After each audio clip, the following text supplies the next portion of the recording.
So let's look at the official documentation of cloud from Wikipedia. It says that cloud computing is the on-demand availability of computer system resources, especially the data storage and the computing power. What it means is when you need, you get it. That's what it means by on-demand availability of what in majorly two things, the storage capacity and the computing power. Like in the on-premise infrastructure, we had to have everything, whether we need or don't need it, everything should be in place. But on cloud, it's not the like that. Only when you need, you get it. And when you don't need, it's taken away from you without any cost.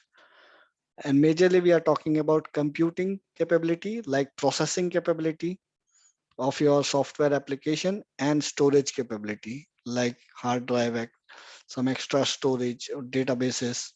So we are talking about majorly two things, storage and computing.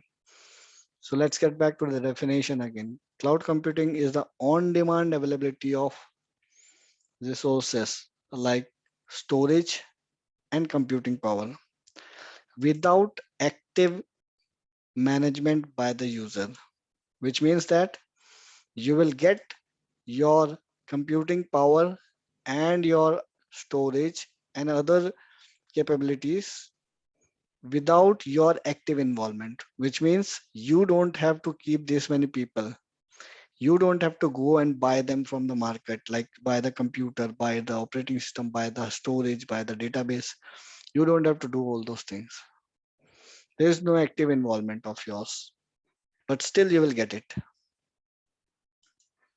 So you get on-demand compute and storage capabilities without direct involvement.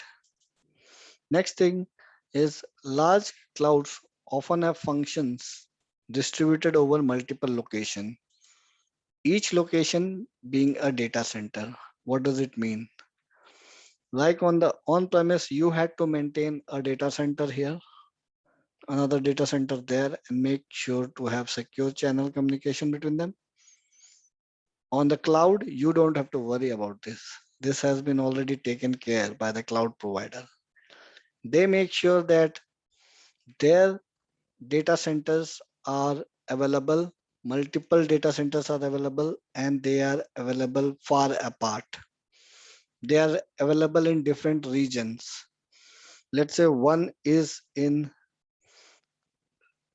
Central Asia, another will be in West Asia. It will be that far of the region. One is in North Europe, another is in West Europe. Similarly, depending upon different regions, you will have their data centers already far apart to avoid any kind of natural calamity disaster.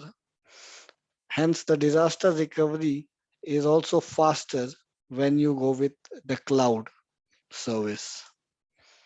So this is what is meant by large cloud often have distributed over multiple locations. They have their capabilities distributed over multiple locations in far apart data centers. Let's look at the next point. Cloud computing relies on sharing resources to achieve coherence and economies of scale, typically using a pay-as-you-go model. So let's try to understand what this means.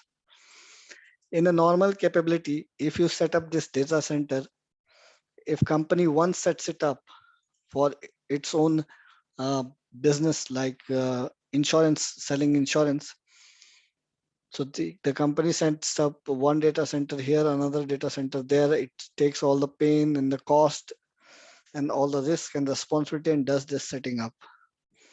But this company cannot share its resources or this infrastructure with any other company. So all the cost and things has to be now bear by this company alone. And whether this company they need this extra computer or extra database or extra hardware doesn't matter. They have to pay the cost upfront and buy it and install it. That's the problem here. But on the cloud, that's not an issue, because on the cloud, you share the resources with other companies, other organization, and you only pay for the time that you are using it. So if you need a machine with the 16 gigabytes of RAM and 300 gigabytes of storage capacity, you will get it. You will get it in few clicks of button on internet. You will get those in a minute or two.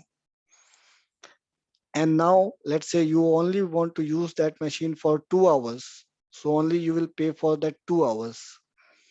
After 2 hours, if you don't need that machine, you just click few more buttons and the machine will be gone. Same for the database or same for a hard drive.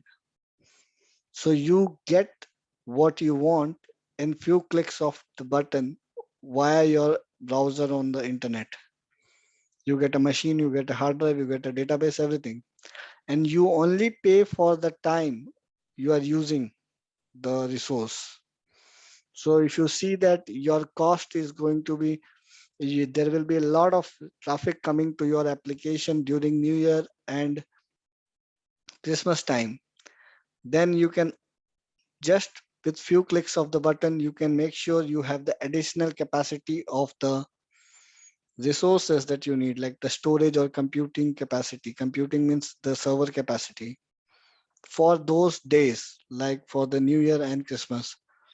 Once the New Year Christmas is done, you just get rid of those extra hardware component that you asked for by just click of some buttons. You don't have to go anywhere. You don't have to purchase anything. You don't have to worry about installation.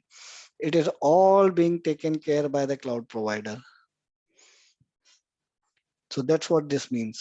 Let's look at the next point, which can help in reducing capital expense, but may also lead to unexpected operating expenses for unaware users. So there's something called CapEx, capital expenses, and there's something called OpEx, operating expenses. So with if you want to go for any cloud solution for hosting or your applications or running your servers, then it is definitely going to reduce your capital expenses. Like you don't have to upfront go and buy and install hardwares or softwares and network components and hiring people. You don't have to do all this. So that means you are reducing your capex, capital expenditures is reduced. But what you have to keep in mind that the operating cost, operating expenses, OPEX might increase if you don't know that, if you don't know how to wisely use cloud. Let's say you are going to pay for $1 for 1 hour using your 16 GB of RAM and 300 GB of hard drive computer, which you have requested from cloud. So you got that machine and you were supposed to only use it for 1 hour, which means you would have paid $1. But by some means, let's say you forgot to turn off that machine or you get rid of that machine and you just got reminded of by next about it next day, which means now you lost $24. You forgot, so it's your problem. You forgot that. So that's what it means. The cloud can help you reducing the capital expenses because you don't have to buy all this hardwares and network and other installation things. But if you are an unaware user of cloud, your OPEX may increase. So you should use cloud with the sense of responsibility and ownership, and you should know what you are doing so that you don't waste your money by giving extra OPEX cost or operating expenses. All right, let's look at the different components of cloud on a very high level. So There are different servers, of course, desktops, laptops, phones, they all are trying to connect to an application which is running.